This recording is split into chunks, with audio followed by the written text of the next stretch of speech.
in Standard 9. Children, today we are going to learn. Subject is Science and Technology Part 2. Chapter number 17, Introduction to Biotechnology. जैव तंत्रज्ञानाची ओळख हे आपण प्रकरण अभ्यासत आहोत.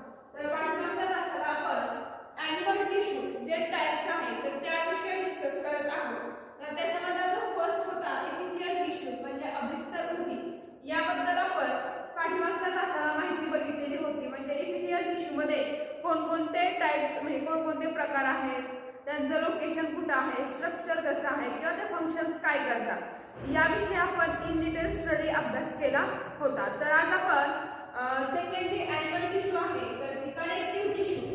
ठीक आहे, तर या कनेक्टिव्ह टिश्यूला मराठीमध्ये संयोजी उती असं म्हटलेलं आहे. तर या संयोजी उतीमध्ये टाइप्स कोणते आहेत, त्याची डायग्राम कशी आहे, त्यांचं लोकेशन कुठं आहे, फंक्शन्स काय करतात किंवा स्ट्रक्चर कसं आहे हे आपण इन डिटेल्स बघणार आहोत. चला तर आपण सुरुवात करूया. कनेक्टिव्ह टिश्यू तर त्याला मराठीमध्ये संयोजी उती असं म्हटलेलं आहे. तर या संयोजी उती बघा, tissues which join different parts of the body are called connective tissue.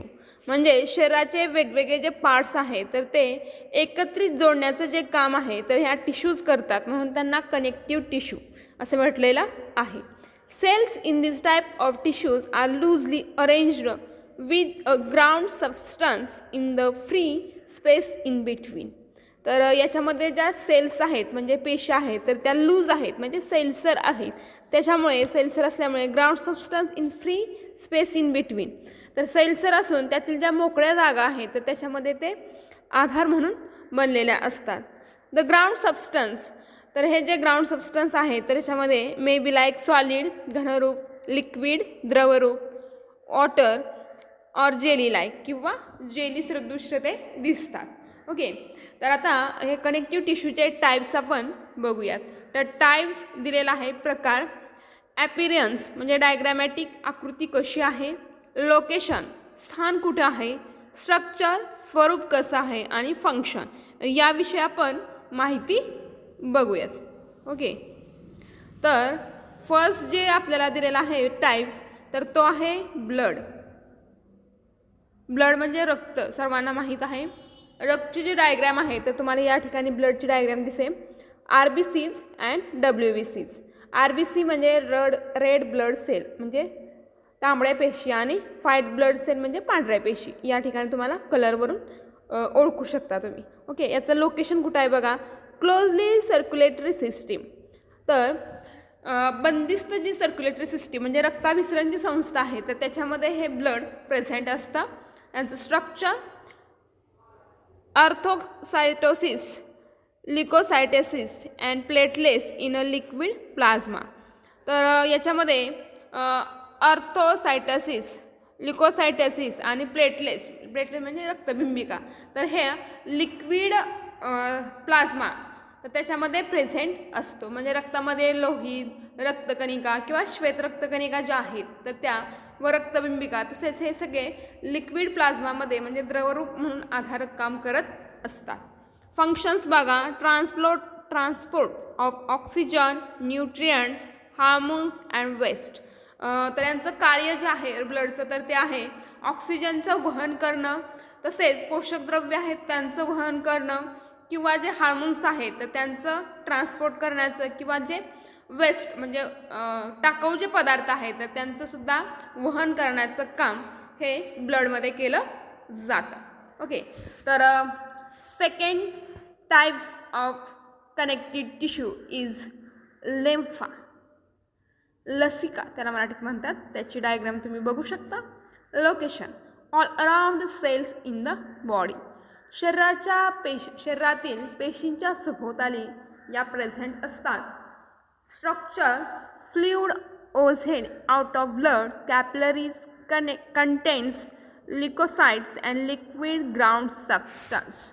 तर याच्यामध्ये ज्या रक्तकेशिकेतून पाझरणारं जे लिक्विड आहे म्हणजे आपण त्याला द्रव म्हणतो तर या द्रवामध्ये लिम्फोसाइट्स ज्या आहेत म्हणजे श्वेत रक्तकणिका ज्या आहेत तर त्या लिक्विड म्हणून फ्लुइड म्हणजे आपण काय म्हणून द्रवरूप म्हणतो तर ते म्हणून कार्य करत असतात. ओके, म्हणजे रक्तामध्येच ह्यासुद्धा प्रेझेंट आहेत. तर याचं कार्य काय आहे बघा, protection of body from infections. तर एखादं इन्फेक्शन जर आपल्या शरीरामध्ये होत असेल ॲनिमल्सच्या, तर त्या म्हणजे त्या इन्फेक्शनपासून प्रोटेक्शन करण्याचं कार्य या लिम्फ्स या सेल टिश्यूज करत असतात. आता आपण third types of connective tissue बघूयात. तर third type of connective tissue आहे एरिओलर टिश्यू, विरल ऊती. आकृतीमध्ये तुम्ही बघू शकता. कुठे आढळतात बघा, between in the skin and muscles around blood vessels. तर या आपल्या स्किन आणि मसल्स, त्वचा आणि आपले जे स्नायू आहेत यांच्या दरम्यान ज्या ब्लड वेसल्स म्हणजे रक्तवाहिन्या आहेत, तर त्यांच्या अराउंड म्हणजे आजूबाजूला प्रेझेंट असतात. त्यांचं स्ट्रक्चर बघा, different types of cell loosely arranged and supported by a jelly like ground substance and elastic fibres. तर याच्यामध्ये डिफरंट टाइप्स ऑफ सेल्स आहेत, वेगवेगळ्या प्रकारच्या पेशी असून त्या जेल लाईक आहेत म्हणजे जेलीसारख्या दिसणाऱ्या, किंवा ग्राउंड सबस्टन्स किंवा इलॅस्टिक फायबर्स किंवा लवचिक तंतू असणाऱ्यासुद्धा याच्यामध्ये आढळून येतात. त्यांचं फंक्शन सपोर्ट इंटरनल ऑर्गन्स. तर जे आपले इंटरनल ऑर्गन्स आहेत तर त्यांना सपोर्ट करण्याचं काम या टिश्यूज करत असतात. Next types of connective tissue is adipose tissue. तर त्याला मराठीमध्ये चरबीयुक्त ऊती असं म्हटलेलं आहे. तर फिगर तुम्ही बघू शकता. कुठे आढळतात बघा, below in the skin around the internal organs. आपल्या शरीरामधले जे त्वचेखाली, बिलो स्किन म्हणजे त्वचेच्या खाली, आणि जे इंटरनल ऑर्गन्स आहेत तर त्याच्या आजूबाजूला ह्या ॲडिपोज टिश्यू आढळून येतात. त्यांचं स्ट्रक्चर बघा, cell filled with the fat droplets jelly like ground substance. तर याच्यामध्ये सेल्स ज्या आहेत तर त्या फॅट ड्रॉपलेट्स याने भरलेल्या असतात. त्याचबरोबर त्या जेलीसारख्यासुद्धा ग्राउंड सबस्टन्स म्हणून कार्य करतात, म्हणजे जेलीसारखा आधारक म्हणून देण्याचं कार्य करतात. तर ह्यांचं फंक्शन बघा, insulation supply of energy storage of fat. तर इन्सुलेशन करण्याचं कार्य केलं जातं, उष्णतारोधन, सप्लाय ऑफ एनर्जी ऊर्जा पुरवण्याचं काम केलं जातं. त्याचबरोबर फॅट्स ज्या आहेत तर त्या फॅट्सचं स्टोरेज करून ठेवण्याचं सुद्धा कार्य केलं जातं. आता जो नेक्स्ट टाईप सांगितलेला आहे तर तो आपण बघूयात. तर कार्टिलेज टिश्यूज. तर त्याला मराठीमध्ये कास्ती किंवा कुर्चायुक्त ऊती असं म्हटलेलं आहे. तर या बघा, नोज, इयर, लॅरेंक्स अँड ट्रकिया यामध्ये प्रेझेंट असतात. नाक, कान, लॅरेंक्स स्वरयंत्र, ट्रकिया श्वासनलिका. तर यामध्ये हे सगळे कार्टिलेज प्रेझेंट असतात. याचं structure, cell supported by fibrous flexible gel like ground substance. तर यांचं जे स्ट्रक्चर आहे तर याच्यामधल्या ज्या सेल्स आहेत तर त्या सपोर्टेड म्हणजे बघा कशाला सपोर्ट करतात, फायबरस म्हणजे तंतुमय, फ्लेक्झिबल लवचिक किंवा जेलीसारख्या असणाऱ्या आधारक असतात. त्यांचं function, lubricants the surface of bones, give support and shape to organs. तर हाडांचा जो पृष्ठभाग आहे तर तो गुळगुळीत करण्याचं काम हे केलं जातं. त्याचबरोबर आपले जे ऑर्गन्स म्हणजे अवयव आहेत तर त्यांना सपोर्ट करण्याचं आणि त्यांना शेप आकार देण्याचं कार्य या कार्टिलेज टिश्यूज करत असतात. ओके, आता नेक्स्ट जो आहे तर तो आहे bone tissue, bone connective tissue. तर त्याला मराठीमध्ये अस्थी किंवा हाडेसुद्धा म्हटलेलं आहे. हाडांचे जे टिश्यूज आहेत तर त्या अशा स्वरूपाच्या दिसतात. त्या कुठे भागा प्रेझेंट आहेत, skeletal, a specific structure extending throughout the body. तर आपल्या शरीरातलं स्केलेटन म्हणजे आपला जो ॲनिमल्सचा कोणताही जो सांगाडा आहे तर त्या सांगाड्यामध्ये, त्या पूर्ण स्केलेटनमध्ये विशिष्ट अशा रचनेमध्ये संपूर्ण शरीरावर हे बोन्स प्रेझेंट असतात.